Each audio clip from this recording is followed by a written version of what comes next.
everybody. Welcome to Sing and Señorita, where you'll find teaching tips, lesson plans, classroom management, and organizational ideas, all for the Spanish classroom. Hi, my name is Cami, and this week we're going to talk about what I did in my classroom. So this week we're talking about Hábitos Saludables. We're continuing with the vocabulary that we started last week over La Salud. And so what we started out with was a continuation of what they did last week. So what they had were the little signs that said things like los tomates son horribles or las fresas son deliciosas.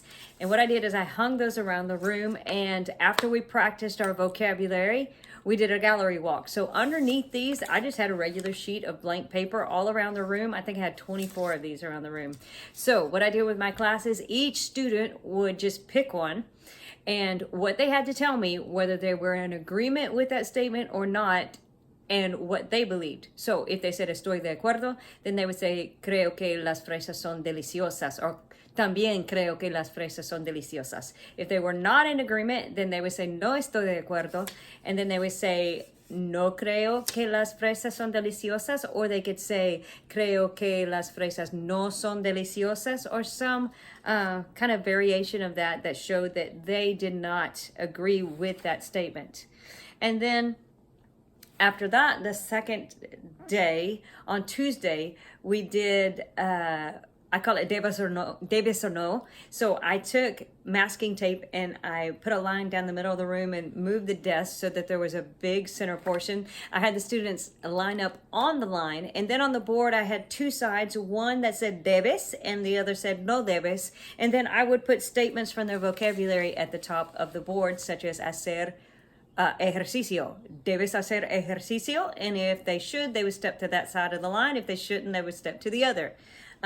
So we did that for about 15 minutes. Once we'd done it with the debes, then I came back and I did it with a statement, do you actually do this? Not should you, but do you, such as haces ejercicio, levantas pesas, practicas deportes, so things like that. And we went through that several times. The kids enjoyed, and I got to know about the habits of my own students.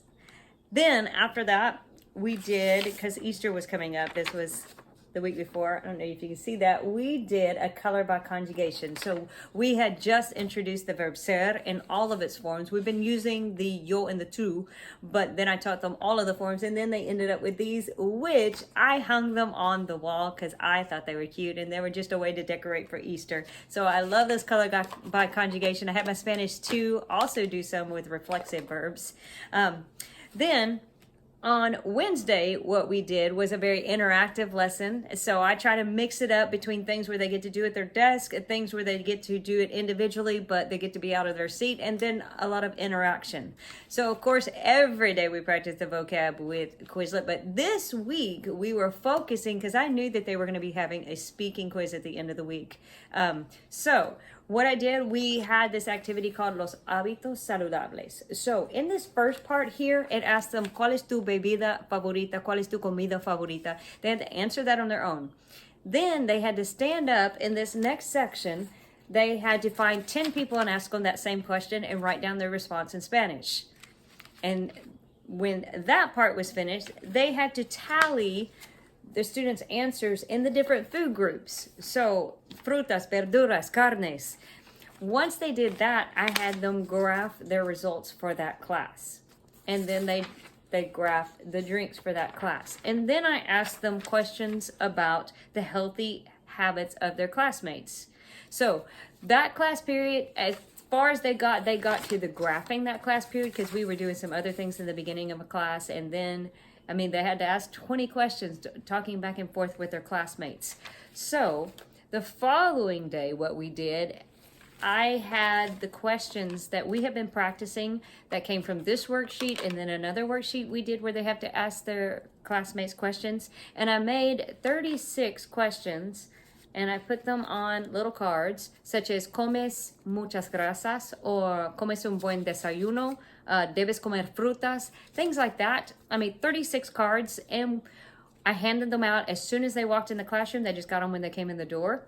And after we did our vocabulary practice and warm up, then we did a speaking activity where they asked the person the question, the person answered, and then that person asked the question, they answered, and then they traded cards and went on to the next student. So we did that activity for about 10 or 15 minutes. And the funny thing is, I got a lot of students that were asking me questions because I had the rest of the deck.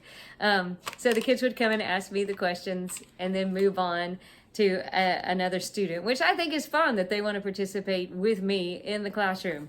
So after that, then we went back to the worksheet that they started the day before, which is the Hábitos Saludables. So after they filled out their graphs, what I had them do was answer questions in complete sentences, talking about the healthy habits of their students, like what was the most popular food, what was the most popular drink, is that a healthy option or not? And then finally, they had to write a paragraph just describing the healthy habits of their classmates. Were they healthy? Were they not? Should they be doing the things that they're doing, or should they not? And then all of this was preparation for Friday, the last day. So what I did, last week I had them do a food pyramid, but I didn't have them label anything. So this week what I did is they could bring their food pyramid with them, and some of these questions that they have were based on the food pyramid, like how many portions of this do you need to eat, how many portions of that do you need to eat. So they were able to use their food pyramid for those questions. But what I did, and I'll put a picture in here to show you what their desk setup was like.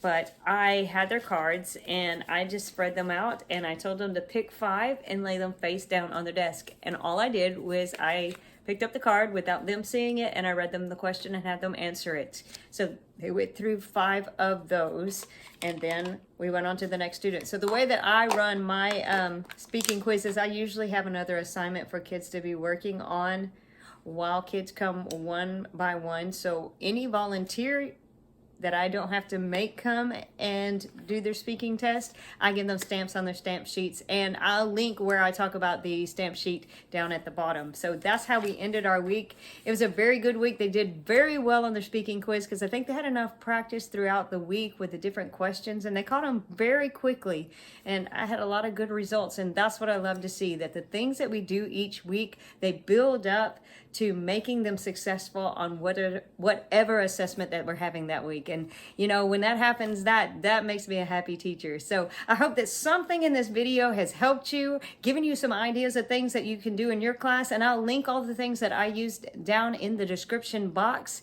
And I just want to thank you for watching till the end, and happy teaching, guys. Adios.